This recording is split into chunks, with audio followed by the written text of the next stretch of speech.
In today's video, I'm going to teach you how to create community on Microsoft Teams. To get started, open your Microsoft Teams account and make sure you're signed in. Once you're on the main Teams screen, take a look at the panel on the left-hand side. This is where you'll find the main navigation options, and the one you want for this process is the Communities icon.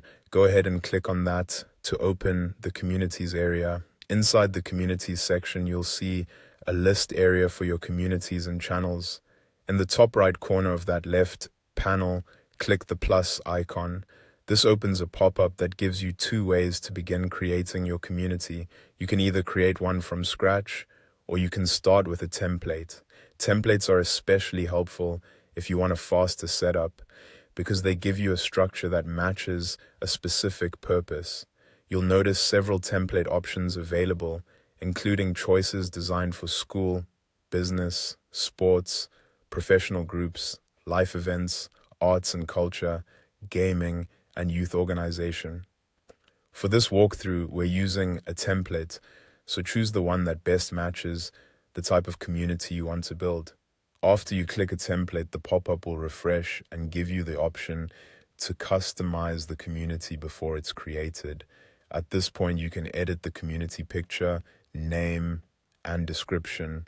This is an important part of the setup because these details help members quickly understand what the community is for.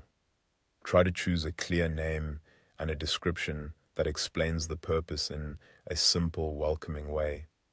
If you want the space to feel more polished, adding a picture can also help make it easier to recognize later.